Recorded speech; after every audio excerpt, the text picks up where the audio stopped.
अस्पताल से वापस आने और यह जानने के बाद कि मुझे लास्ट स्टेज का लंग कैंसर है, मैंने सबसे पहला काम यह किया कि मैं उस लड़की को अपने घर ले आया जिसे मैंने 8 साल से सीक्रेटली प्यार किया था।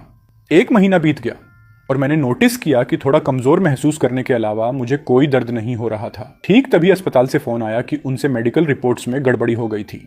मेरा शरीर पूरी तरह से हेल्दी था। उस पल मैं पैनिक हो गया और मैंने बेड पर सो रही उस महिला की तरफ देखा।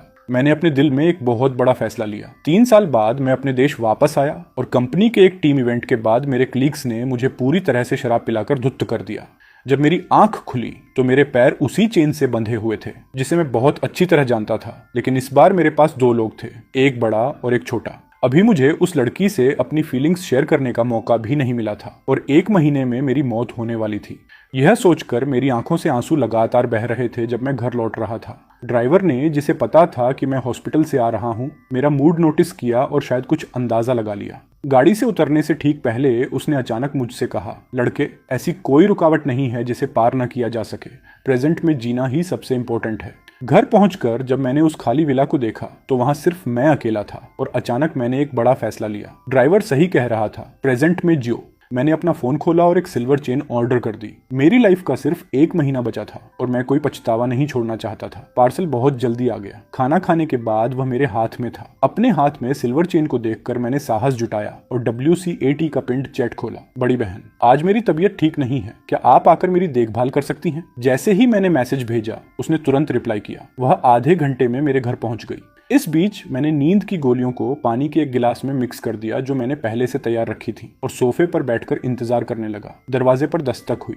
मैंने अपने अंदर के इमोशंस को शांत किया। दरवाजा खोला और जो देखा वह एक प्रोफेशनल सूट पहने हुई महिला थी। उस समय उसके माथे पर पसीने की छोटी छोटी बूंदें थीं।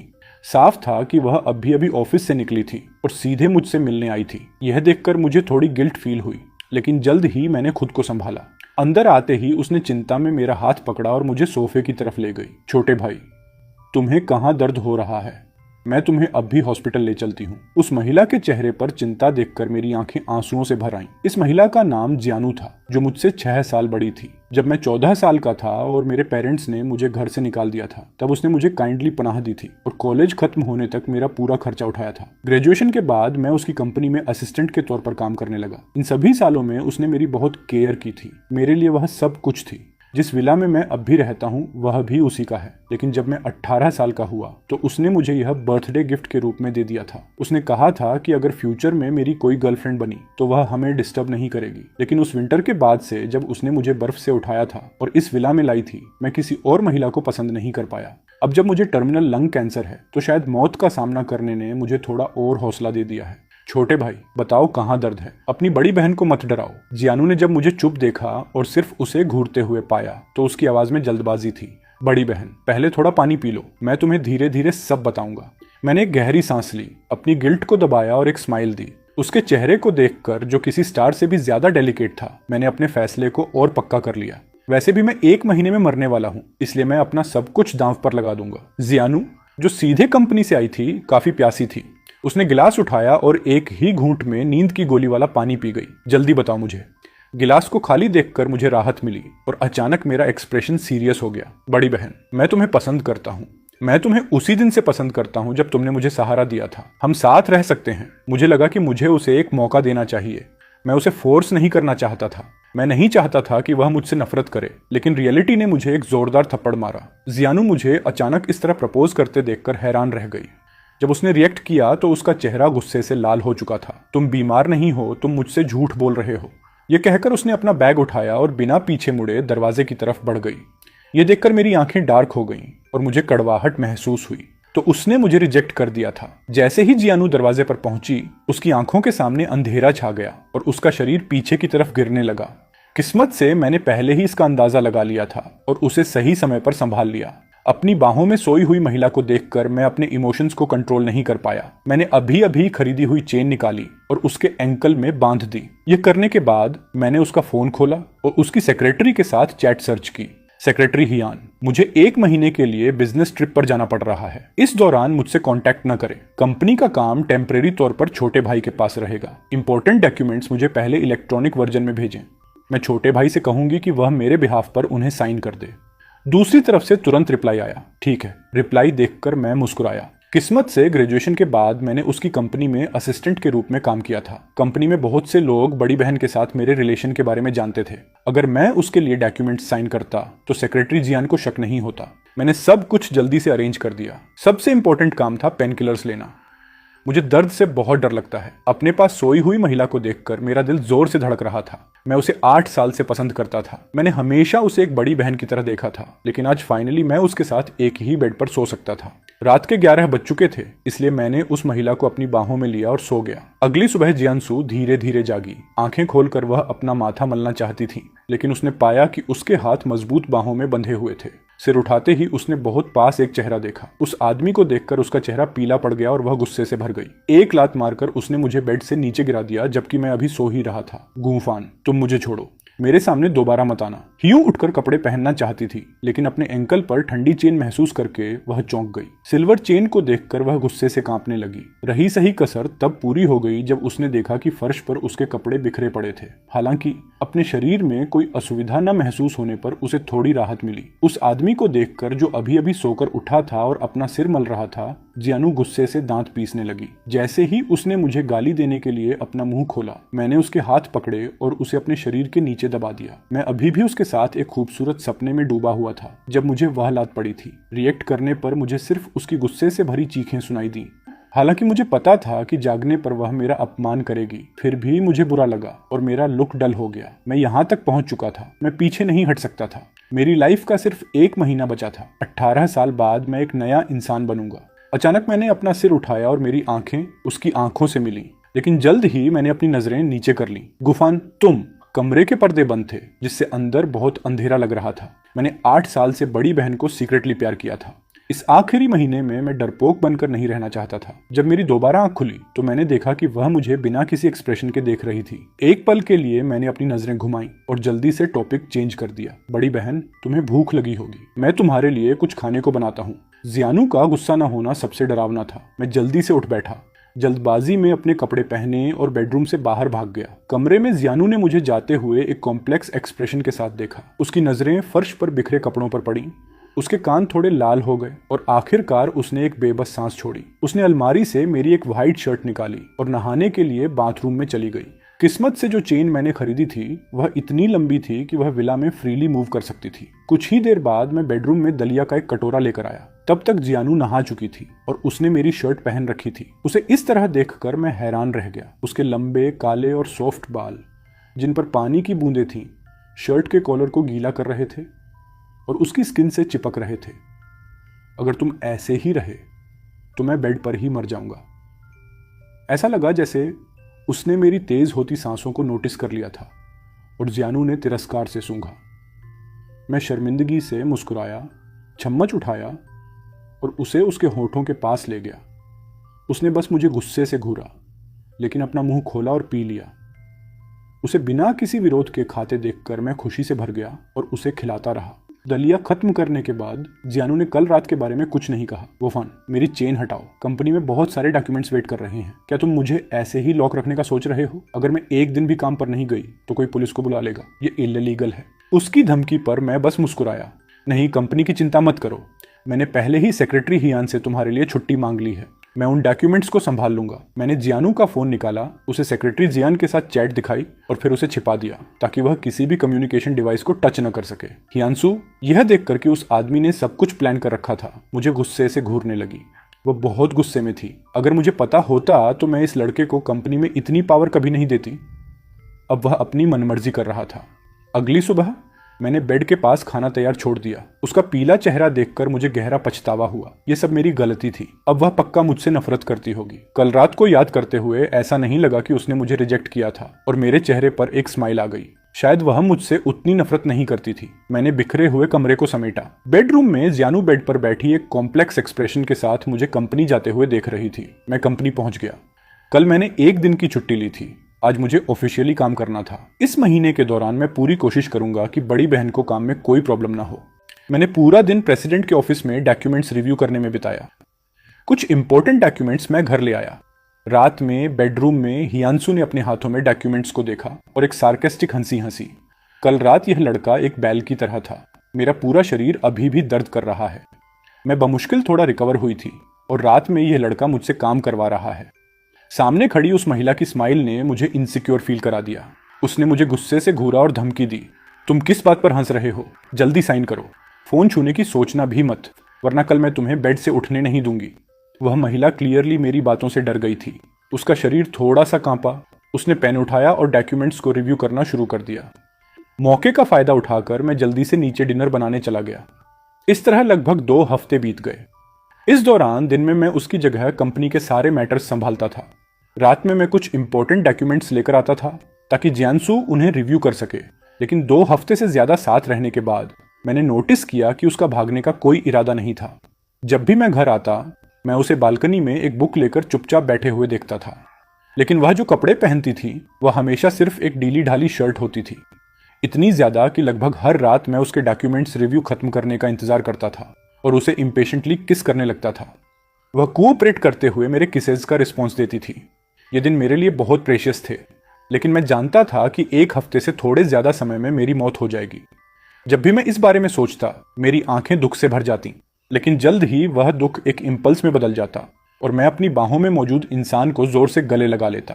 हालांकि मैं इस बात से खुश था कि इन 2 हफ्तों के दौरान मैं पेनकिलर्स ले रहा था और मुझे कोई दर्द महसूस नहीं हो रहा था। कम से कम मरने से पहले मैं सफर नहीं करूंगा। लेकिन एकमात्र चीज जो मुझे परेशान कर रही थी वह यह थी कि मेरा शरीर दिन ब दिन कमजोर होता जा रहा था। मेरा वेट काफी नोटिसेबली कम हो गया था। उस रात हम दोनों बेड पर लेटे हुए थे। जियानु के चेहरे पर बेबसी और गुस्सा था। तुम मुझे कब तक बंद रखने का सोच रहे हो? 1 हफ्ते में मैं तुम्हें जाने दूंगा। तुम कुछ दिन रेस्ट नहीं कर सकती? तुम्हारा शरीर झेल नहीं पाएगा, है ना? किसने कहा मैं नहीं झेल सकता? एक मर्द कभी नहीं कहता कि वह नहीं कर सकता। इसके अलावा मेरी कमजोरी लंग कैंसर की वजह से है। यह महिला यह कहने की हिम्मत कर रही थी कि मैं नहीं कर सकता। टाइम तेजी से उड़ गया और 1 महीने की डेडलाइन में से सिर्फ 3 दिन बचे थे। हेलो, क्या मैं मिस्टर गू से बात कर रहा हूं? हॉस्पिटल से कॉल देखकर मैंने सोचा कि वे मुझे ट्रीटमेंट जारी रखने के लिए कन्विंस करना चाहते हैं, लेकिन अब सिर्फ 3 दिन बचे थे। मुझे अब और एडवाइस मत दीजिए, मैं ट्रीटमेंट छोड़ रहा हूं। जैसे ही मैं फोन काटने वाला था, मिस्टर गू, गलत फहमी हुई है। यह हमारे हॉस्पिटल की गलती है। हमने आपकी रिपोर्ट मिक्स कर दी थी। आपका शरीर पूरी तरह से हेल्दी है। आपके ही नाम का जो दूसरा पेशेंट था उसकी सुबह 6 बजे डेथ हो गई। हम आपसे माफी भी मांगते हैं। क्या? मैंने आगे कुछ नहीं सुना। मेरी आंखें फटी की फटी रह गईं। मेरे कानों में सिर्फ वही एक सेंटेंस गूंज रहा था। आपका शरीर पूरी तरह से हेल्दी है। मैं बीमार नहीं हूं। मैं मरने नहीं वाला हूं। नहीं, मैं बीमार नहीं हूं। लेकिन अगर ऐसा है तो मैं कमजोर क्यों महसूस कर रहा हूं और मेरा फिजिकल स्टेमिना क्यों कम हो गया है? ऑफिस के काम की परवाह किए बिना मैं तुरंत हॉस्पिटल की तरफ भागा। उस पल हेल्थ मेरे लिए एक्सट्रीमली इंपॉर्टेंट हो चुकी थी। मिस्टर गू, आपके डिस्क्रिप्शन के अकॉर्डिंग आपकी कमजोरी और फिजिकल स्टेमिना का कम होना सेक्सुअल एक्सेस और लंबे समय तक भारी मात्रा में पेनकिलर्स खाने की वजह से है। आप घर जाइए, ज्यादा विटामिन लीजिए, 1 महीना रेस्ट कीजिए और आप बिल्कुल ठीक हो जाएंगे। हमारे हॉस्पिटल की इस गलती के लिए मैं फिर से माफी मांगता हूं। हमने आपको बहुत मेंटल स्ट्रेस दिया। I am so sorry. मैं बीमार नहीं हूं। हॉस्पिटल के सामने दोबारा खड़े होकर इस बार मेरा दिल खुशी से भरा हुआ था, लेकिन जल्द ही उस खुशी की जगह डर ने ले ली। अगर मैं बीमार नहीं हूं तो 3 दिन बाद जब मैं सीनियर को फ्री करूंगा तो क्या मैं जेल नहीं पहुंच जाऊंगा? ऐसा नहीं हो सकता। मैं अब भी इतना यंग हूं और मेरी लाइफ का बेस्ट पार्ट मेरे सामने है। मैं इसे जेल में कैसे बर्बाद कर सकता हूं? शायद मुझे वापस जाकर सीनियर से माफी मांगनी चाहिए। नहीं, वह इसे एक्सेप्ट नहीं करेगी। शायद उसे सच बताना भी काम नहीं आएगा। वह पक्का सोचेगी कि यह एक बहाना है जो मैंने जेल जाने के डर से बनाया है। मेरे माइंड में लगातार यह बात घूम रही थी कि मैं 3 दिनों में उसका फॉरगिवनेस कैसे पाऊंगा। तभी ड्राइवर के हॉर्न ने मुझे रियलिटी में वापस ला दिया। क्या इत्तेफाक था! ड्राइवर वही था जो पिछली बार मिला था। मुझे देखते ही उसने क्लियरली मुझे पहचान लिया। लड़के, तुम हो। तुम्हारा चेहरा देखकर लगता है कि तुम बिल्कुल ठीक हो। मैं ठीक हूं अंकल। वैसे अंकल, मुझे आपसे कुछ पूछना है। अगर कोई किसी ऐसे इंसान को नाराज कर दे जिससे पंगा नहीं लेना चाहिए था और वह इंसान उसे माफ न करे और ऊपर से उसे जेल जाने का डर हो, तो उसे क्या करना चाहिए? अपने सामने अंकल को देखकर मेरे दिल में उम्मीद की एक किरण जागी। 1 महीने पहले इसी अंकल ने मुझे एक सबक सिखाया था, जिसकी वजह से मैं सीनियर का दिल जीत पाया था। अब मैं चाहता था कि वह मुझे एक और एडवाइस दें। अरे, ये तो बहुत आसान है। विदेश चले जाओ। 3 साल बाद ये सारे शिकवे शिकायतें चाहे कितनी भी बड़ी क्यों ना हो, ठंडी पड़ जाएंगी। इसके अलावा एक बार विदेश जाने के बाद हमारे देश के कानून तुम तक नहीं पहुंच पाएंगे। लड़के, कहीं वह इंसान जिसके बारे में तुम बात कर रहे हो तुम खुद तो नहीं हो? ऐसा कैसे हो सकता है अंकल? मैंने बस एक वीडियो देखा था जिसमें किसी ने यह सवाल पूछा था और मुझे नहीं पता था कि क्या जवाब दूं। एडवाइस के लिए थैंक यू अंकल। अंकल के सजेशन ने मेरा रास्ता साफ कर दिया था, लेकिन उनका दूसरा सेंटेंस सुनकर मैं शर्मिंदगी से मुस्कुराया और एक बहाना बनाकर बात टाल दी। बाएं लड़के, मैं तुम्हें एक लाइन गिफ्ट करता हूं, हर चीज का बहादुरी से सामना करो। ऐसा कुछ मत करो जिसके लिए तुम्हें पछताना पड़े। Thank you. कंपनी के सामने मैंने टैक्सी को जाते हुए देखा और एक्साइटेड होकर जल्दी से ऑफिस के अंदर चला गया। रास्ते में मैंने असिस्टेंट जियान को हेलो तक नहीं कहा, क्योंकि मुझे अचानक याद आया कि 1-2 दिन पहले कंपनी के पास एक ओवरसीज प्रोजेक्ट आया था जिसकी ड्यूरेशन 3 साल थी और उसके लिए एक लीडर की जरूरत थी और अभी तक किसी को अपॉइंट नहीं किया गया था।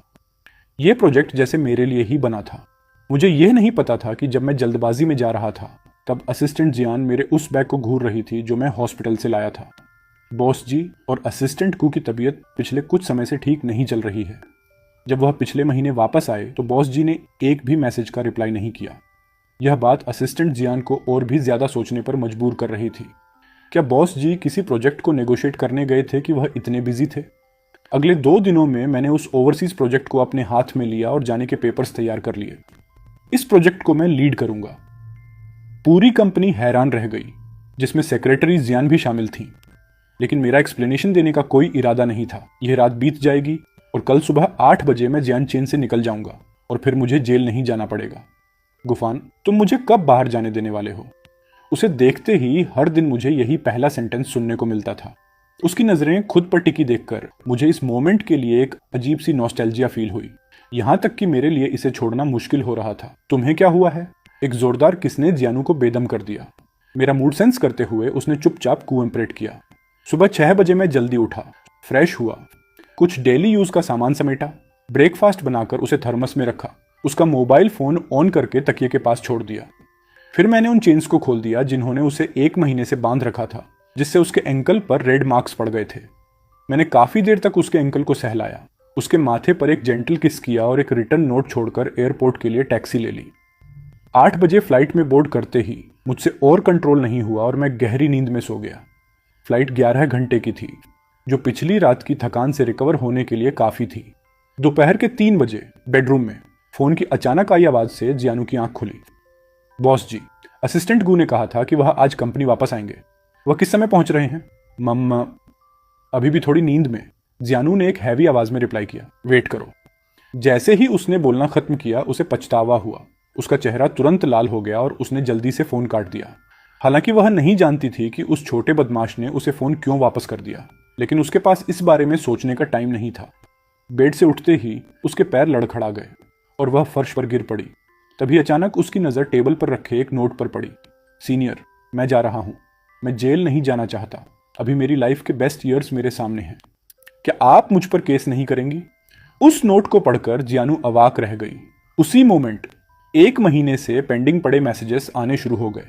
बाथरूम में बाथटब में लेटे हुए उसने पिछले 1 महीने के मैसेजेस चेक किए और जैसे ही उसने सेक्रेटरी जियान के भेजे हुए मैसेजेस देखे, उसकी आंखें फटी की फटी रह गईं। ये क्लियरली वही न्यूज़ थी कि मैं आज सुबह 8 बजे 3 साल के लिए विदेश जा चुका हूं। वह हंसी, लेकिन हंसते हंसते उसका एक्सप्रेशन बिल्कुल ठंडा पड़ गया। उसने फोन को जोर से दीवार पर दे मारा, जिससे उसके टुकड़े टुकड़े हो गए और एक क्रिस्टल जैसा आंसू बाथटब के पानी में गिरकर लहरें बनाने लगा। गुफान, तुम सच में अमेजिंग हो। जब मन किया तब अपना लिया, जब मन किया तब फेंक दिया। बेहतर होगा कि तुम हमेशा के लिए विदेश में ही रहो और कभी वापस मत आना। जब बाथरूम में यह सब हो रहा था, मैं प्लेन में गहरी नींद सो रहा था, बिना यह इमेजिन किए कि 3 साल बाद लौटने पर मैं जियानू के गुस्से का सामना कैसे करूंगा। 3 साल बाद जियान चेन एयरपोर्ट पर दोपहर के 4 बजे। फैन गे, यहां थोड़ी दूरी पर एक फेरारी के पास खड़ा एक आदमी मुझे हाथ हिलाकर इशारा कर रहा था। उसे देखकर मेरे चेहरे पर एक नोइंग स्माइल आ गई। वह मेरा अच्छा दोस्त था, सुबह। फैन गे, तुम बिना कुछ कहे विदेश चले गए। आज रात एक पार्टी है, कार के अंदर चलकर अच्छे से ड्रिंक करेंगे। जब ड्राइवर बिना रुके पिछले 3 सालों में जो कुछ भी हुआ उसके बारे में बात कर रहा था, मैं बस चुपचाप सुन रहा था, लेकिन मेरा दिल अभी भी सीनियर के बारे में सोच रहा था। 3 साल बीत चुके हैं, वह अब मुझसे नफरत नहीं करती होगी। अगर वह अभी भी मुझसे नफरत करती है तो मेरे पास बस पीछे हटने का रास्ता बचेगा। और सच कहूं तो मैं ऐसा नहीं चाहता। फैनगे, तुम मुझे सुन रहे हो? क्योंकि मैं जल्दी में था, मैंने अपना सामान सीधे सुबह के घर छोड़ दिया। फैनगे, तुम्हें नहीं पता कि तुम्हारे जाने के बाद से तुम्हारी सीनियर कितनी पावरफुल हो गई है। जितने भी कॉम्पिटिटर्स उससे मुकाबला कर रहे थे, उसने उन सबको बैंक करप्ट कर दिया। अब तुम्हारी सीनियर पूरे जियान चेन में सुप्रीम अथॉरिटी है। कोई भी उसे चैलेंज करने की हिम्मत नहीं करता। मुझे याद है पिछले महीने मैंने तुम्हारी सीनियर को एक बार देखा था। उसकी एक लुक ने डर के मारे मेरे पैर लगभग जाम कर दिए थे। सोफे पर बैठकर मैं सुबह को बिना रुके बोलते हुए सुन रहा था और हैरान था। मेरी सीनियर अब इतनी अमेजिंग हो चुकी है। मैं उसके करंट अचीवमेंट्स के लिए दिल से खुश था। रात के 8 बजे मैंने सुबह का एक सूट उधार लिया, उसे पहना और उसके साथ पार्टी में चला गया। जहां तक इस बात का सवाल है कि हम सीधे किसी बार में ड्रिंक करने क्यों नहीं गए, मेरे दोस्त ने बस इतना कहा कि पार्टी में एक बहुत इंपॉर्टेंट फिगर आने वाली है और वह चाहता है कि मैं उससे मिलने में उसकी हेल्प करूं। मुझे यह बात थोड़ी अजीब लगी। जियान चेन से 3 साल दूर रहने के बाद मैं ऐसी कौन सी इंपॉर्टेंट फिगर को जान सकता था, क्योंकि वह इंपॉर्टेंट फिगर 9 बजे आने वाली थी सुबह, और मैं एक कॉर्नर में छिपकर लगातार ड्रिंक कर रहे थे। जब मैं वॉशरूम से बाहर आया और हाथ धो रहा था, तभी मेरे पीछे एक फिगर आई। वह रेडिश ब्राउन सूट पहने एक आदमी था जिसका लुक थोड़ा बहुत मुझसे मिलता जुलता था, जो मुझे देखकर मुस्कुरा रहा था। उसे पहचानते ही मेरा एक्सप्रेशन तुरंत ठंडा हो गया। वह मेरा सौतेला भाई था, हेयुआन। मैं कभी उसकी साजिशों की वजह से ही घर से निकाला गया था, लेकिन आज मेरे लौटने का पहला दिन था। मैं सिर्फ अपने दोस्त के साथ सेलिब्रेट करना चाहता था, प्रॉब्लम्स क्रिएट नहीं करना चाहता था। जब मैं कुछ कदम बाहर की तरफ बढ़ा, हेयुआन, क्या तुम इस पार्टी में सिर्फ मुझे अंशुए को प्रपोज करते हुए देखने आए हो? तुम्हारा क्या मतलब है? उसे सीनियर को इतने फैमिलियर नाम से बुलाते सुनकर मेरी आंखें फटी की फटी रह गईं और मैंने अपनी नजरें उस पर टिका दी। तुम्हें अभी तक नहीं पता, तुम्हारे विदेश जाने के बाद अंशुए मुझे अक्सर हर तरह के इवेंट्स में अपने साथ ले जाती है। यहाँ तक कि उसकी कंपनी के इंपॉर्टेंट प्रोजेक्ट्स भी हमारी गेयोन फैमिली को सौंप दिए गए हैं। आज रात मैं अंशुए के साथ रहूंगा और इन 3 सालों तक विदेश में रहकर मुझे उसके करीब आने का मौका देने के लिए मैं तुम्हारा थैंक यू करता हूँ। उसके वर्ड्स ने मुझे अंदर तक चोट पहुंचाई। मैंने अपनी मुट्ठियां भींच लीं और मेरे कानों में सिर्फ एक ही सेंटेंस गूंज रहा था, आज रात वह मेरी सीनियर के साथ रहेगा। मेरा दिल बुरी तरह रो रहा था। सीनियर, तुम अभी भी मुझसे नफरत करती हो। तुम जानती हो कि मैं हेयुआन से नफरत करता हूं, फिर भी तुम उसके साथ हो। अपने पास खड़े उस आदमी के ताने की परवाह किए बिना मैं एक डल लुक के साथ टेबल पर वापस आ गया। मैंने एक ग्लास उठाया और बड़े बड़े घूंटों में पीने लगा। अब मैं समझ गया था कि सुबह जिस इंपॉर्टेंट फिगर की बात कर रहा था वह सीनियर ही थी, लेकिन मैं बिल्कुल भी खुश नहीं हो पा रहा था। लौटने के बाद पहली बार मैं अपनी सीनियर को देखने वाला था, तो सिर्फ हेयुआन का प्रपोजल विटनेस करने के लिए। यह सोचकर कि मेरी सीनियर थोड़ी देर में हेयुआन के साथ होगी, मैं गुस्से से भर गया। मेरे पास बैठा सुबह मेरा मूड नोटिस कर रहा था और मुझे बिना रुके ड्रिंक करते देखकर कुछ कहना चाहता था, लेकिन मेरी खोई हुई नजरें देखकर वह चुप हो गया और मेरे साथ पीने लगा। 1 घंटे बाद सुबह और मैं पूरी तरह से धुत हो चुके थे। उसी मोमेंट पार्टी का सारा शोर शराबा अचानक शांत हो गया। एक रेड ड्रेस पहने महिला हॉल के सेंटर में अपीयर हुई। उसकी नजरें पूरे हॉल में घूमती हैं और आखिरकार एक कॉर्नर में जाकर रुक जाती हैं, जहां वह मुझे टेबल पर धुत पड़ा हुआ देखती है। उसका एक्सप्रेशन सीरियस हो जाता है और जैसे ही वह मेरे पास आने के लिए बढ़ती है, सबकी नजरों के सामने एक फिगर उसके आगे आकर खड़ी हो जाती है। अंशुए, मैं तुम्हें पसंद करता हूं, क्या तुम मेरे साथ रहोगी? पार्टी की लाइट उन दोनों पर चमकती है। कोई भी हैरान नहीं दिखता, यहां तक कि कुछ लोग चिल्लाने लगते हैं कि वह हाँ कर दे। शोर से मेरी आंख खुल जाती है और उन दोनों को लाइट के नीचे देखकर मुझे ऐसा फील होता है जैसे मेरे दिल के पार कोई तीर चला गया हो। मैं झपट कर उसे रोकना चाहता हूं, लेकिन मुझे किस हक से? मैं टेबल से बोतल उठाता हूं और पीना जारी रखता हूं, लेकिन अब शराब का टेस्ट सिर्फ कड़वा लग रहा है। लाइट के नीचे हेयुआन मुझे सिर उठाते हुए देखता है, अपने अंदर एक डिस्टेस्ट के साथ मुस्कुराता है और फिर से जियानू की तरफ गहरी फीलिंग्स के साथ देखता है। अंशुए, क्या तुम तैयार हो? फाड़। एक जोरदार थप्पड़ की गूंज पूरी पार्टी को हिला देती है। सब लोग बिना कुछ समझे शांत हो जाते हैं। स्टेज पर खड़ा हेयुआन इनक्रेडुलस होकर अपने सामने खड़ी महिला को देखता है। उसे समझ नहीं आता कि उसने क्या गलती की। क्या उसे प्रपोजल पसंद नहीं आया? उसने मुझे क्यों मारा? सेक्रेटरी हियान, गेयोन ग्रुप के साथ सारे को-ऑपरेशंस कैंसिल कर दो और जो लोग इसे इंसिटेट कर रहे थे उनके साथ भी कंपनी का कोऑपरेशन खत्म करो। यह कहकर वहां प्रेजेंट डायरेक्टर्स को मिन्नतें करने का मौका दिए बिना वह महिला सीरियस एक्सप्रेशन के साथ मेरे पास आती है, लेकिन मुझे किसी चीज का होश नहीं है। मेरा माइंड अभी भी यही रिपीट कर रहा है कि मेरी सीनियर ने हेयुअन को एक्सेप्ट कर लिया है और वह उसके साथ है। जैसे ही मैं ग्लास अपने होठों के पास ले जाता हूँ, एक जेम जैसे हाथ ने उसे मुझसे छीन लिया। ये देखकर कि मुझसे ग्लास छीन लिया गया है, मैं गुस्से में आ जाता हूँ, लेकिन जैसे ही मैं सिर उठाता हूँ और उस महिला का डार्क एक्सप्रेशन देखता हूँ, मेरा गुस्सा पल भर में गायब हो जाता है। मैं अपनी नजरें घुमा लेता हूँ, उसे आंखें मिलाने की हिम्मत नहीं होती। तुम अभी अभी वापस आए हो और मुझसे मिलने नहीं आए, और ऊपर से इतनी ड्रिंक कर रहे हो। वफान, तुम सच में अमेजिंग हो। आपको इससे क्या फर्क पड़ता है? मैं ठीक हूं, जो भी हो। आपने हेवन के साथ रहना एक्सेप्ट कर लिया है, अब आप मेरी फिक्र क्यों कर रही हैं? अपने नशे में मैं अभी भी उसी प्रपोजल वाले सीन में फंसा हुआ था। मैंने नोटिस ही नहीं किया था कि जियनसू ने उसे रिजेक्ट कर दिया था। उसे अपनी फिक्र करते देखकर मुझे बहुत इनजस्टिस फील हुआ। मैं उससे ग्लास वापस छीन लेता हूं और पीना जारी रखता हूं। मुझे जेलस देखकर जियानू का गुस्सा काफी हद तक शांत हो जाता है। सेक्रेटरी जियान, यंग मास्टर सू को घर पहुंचाने का अरेंजमेंट करो। मुझे एक वेटलेसनेस की फीलिंग आती है और जियानू मुझे अपनी बाहों में उठा लेती है। मेरे ग्लास की शराब उसके चेस्ट पर गिर जाती है, जिससे उसकी ड्रेस भीग जाती है, लेकिन वह जैसे इसे अनदेखा करते हुए एग्जिट की तरफ बढ़ जाती है। उस मोमेंट पर हर कोई समझ जाता है कि बॉस का असली प्यार कौन है। बहुत से लोग हेयुअन की तरफ मॉकिंग लुक्स देते हैं और जिन्होंने इंसिटेट किया था वे गहराई से पछताते हैं, लेकिन इस सिचुएशन में कोई भी बीच में आने की हिम्मत नहीं करता। होटल के प्रेसिडेंशियल स्वीट में वह महिला मुझे साफ करने के लिए सीधे बाथरूम ले जाती है। उस इंसान को देखकर जो 3 साल से गायब था, जियानू को गुस्से और बेबसी की एक मिक्स फीलिंग आती है। बेड पर जब वह अपने बाल सुखा रही होती है, मैं नशे की हालत में होश में आने लगता हूँ। अपने पास उस महिला को देखकर मैं उसे गुस्से में धक्का दे देता हूँ। तुम्हारे पास तो हेवान है, तुम मेरे पास क्या करने आई हो? जाओ यहाँ से। तुम क्या चाहती हो?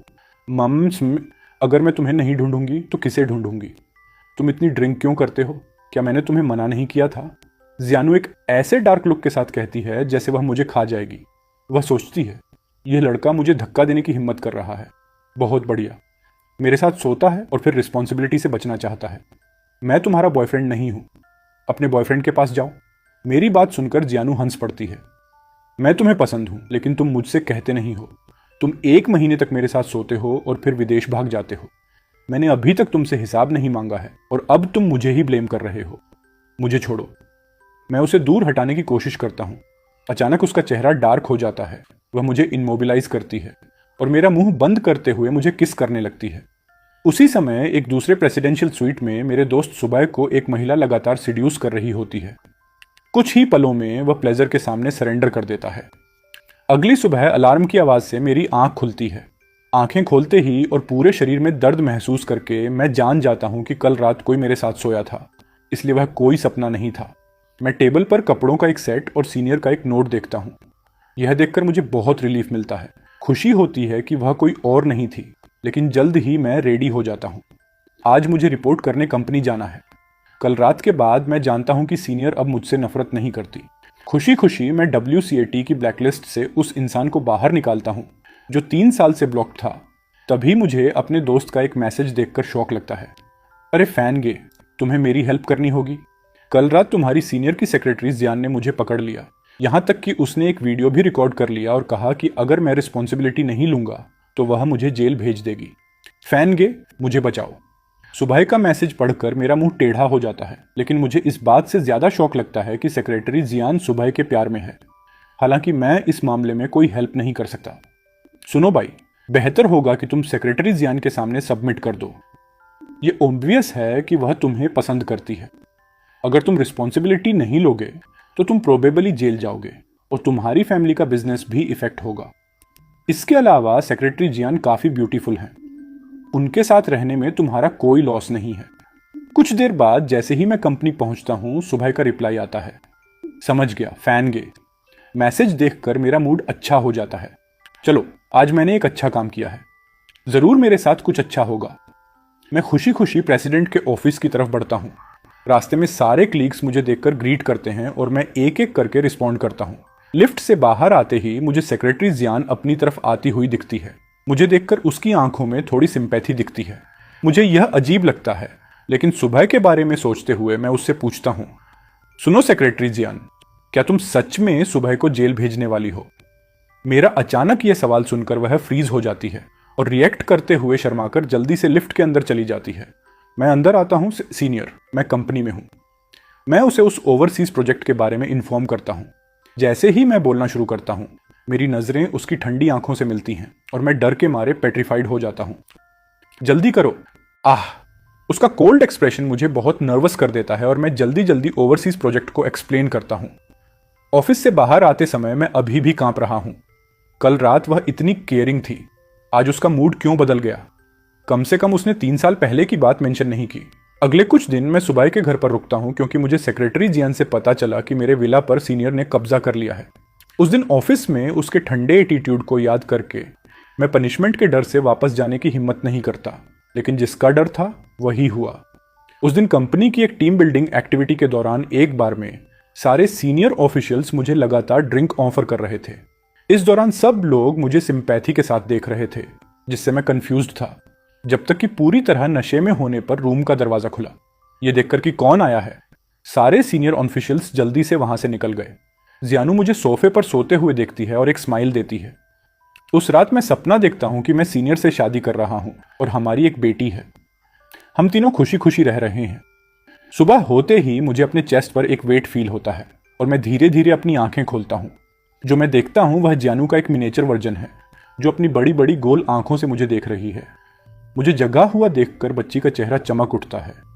वह खुशी से मेरे गले लग जाती है और कहती है, पापा। मैं अपने आसपास देखता हूं और जियानू को अपने पास लेटे हुए मेरी तरफ मुस्कुराते हुए पाता हूं। एक पल के लिए मैं अवाक रह जाता हूं। मैं इतनी जल्दी पिता कैसे बन गया? क्या यह सीनियर के साथ मेरी बेटी है? क्या सपना सच हो गया है? मेरे माइंड में अनगिनत सवाल घूम रहे थे। काफी देर बाद मैं अपने पास मुस्कुराती हुई महिला की तरफ देखता हूं और कांपती आवाज में पूछता हूं, क्या यह मेरी बेटी है?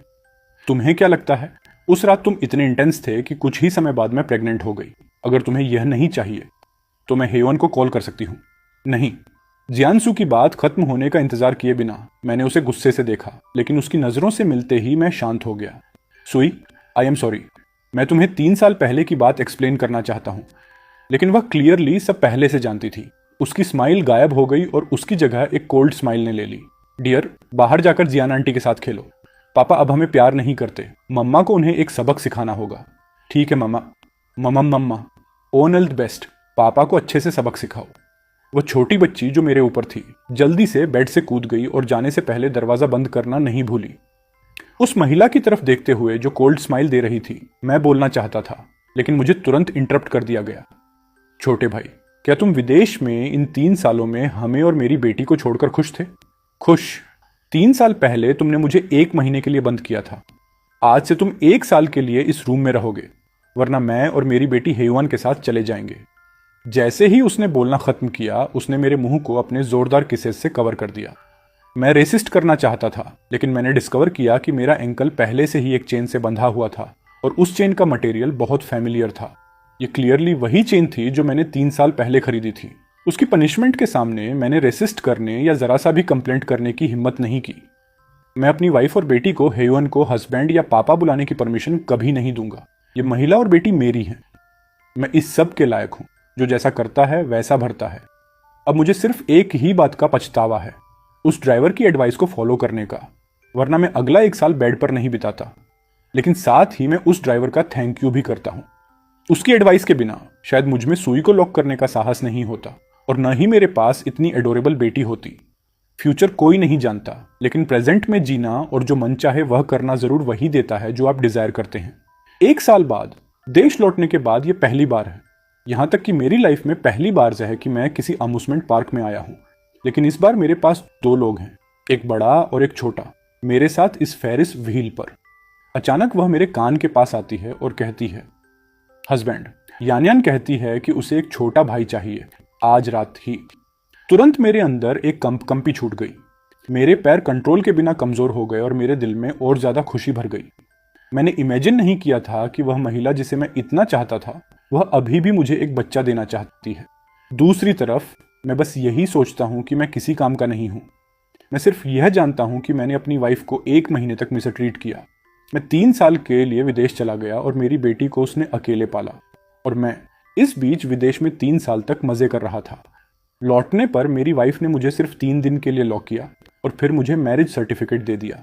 उस मोमेंट पर मैंने अपने दिल में कसम खाई कि मैं अपनी बाकी की लाइफ में इस माँ बेटी को कभी नहीं छोड़ूंगा। जब फेरिस व्हील अपने हाईएस्ट पॉइंट पर पहुंचा, अपनी वाइफ की तरफ देखते हुए जिसकी आंखें मेरे प्यार से भरी हुई थीं, मैंने अपनी वाइफ और बेटी के हैरान लुक्स के बीच एक गहरी सांस ली। मैं धीरे से एक घुटने पर बैठ गया और वह रिंग निकाली जो मैंने तैयार की थी। मैं कभी नहीं भूला था कि मुझे अभी भी इस महिला को एक लव प्रपोजल देना बाकी था। अपनी बेटी को विटनेस बनाकर मैंने उस महिला की उंगली में रिंग पहना दी, जिससे मैंने 12 सालों तक प्यार किया है। रात हो गई और अचानक मैंने एक टैक्सी लेने का सोचा। अपने हाथ में कार की चाबियां देखकर मैंने सोचा कि इसे कल पिक करूंगा। टैक्सी में अपनी बेटी के साथ खेलते हुए अचानक मुझे ड्राइवर की आवाज़ सुनाई दी। उस फैमिलियर आवाज़ ने मेरे दिल को कंपा दिया। यंग मैन, तुम ही हो ना? 3 साल से तुम्हें नहीं देखा और अब तुम्हारी एक बेटी भी है। हाँ अंकल, यह सब आपकी वजह से है। किसी और दिन मैं आपको डिनर पर इनवाइट करूंगा। इसकी ज़रूरत नहीं है। तुम और मिस जी एक परफेक्ट कपल हो। अरे, वह अंशुए को कैसे जानते हैं? मैं चौंक गया और सामने ड्राइवर की तरफ देखने लगा और फिर उस महिला की तरफ जो कार में चढ़ी थी, और तब से उसने एक वर्ड भी नहीं बोला था। मुझे फील हुआ कि मैं एक बहुत बड़े ट्रैप में गिर चुका हूँ। पापा, किसी और दिन हम अपने दामाद को नानी से मिलाने घर ले चलेंगे। ठीक है, मेरे पास बैठी महिला ने बात की और एक ही पल में मुझे सब समझ आ गया। रियलिटी यह थी कि मेरी वाइफ मुझे शुरू से ही चाहती थी। कोई आश्चर्य नहीं कि जब मैंने उस समय उसे पकड़ा था तो वह गुस्सा नहीं हुई थी और उसने स्पेशल तरीके से खून ऑपरेट भी किया था। ये सच साबित हुआ कि सबसे चालाक शिकारी वही होता है जो खुद को सबसे बेहतर तरीके से छुपाता है।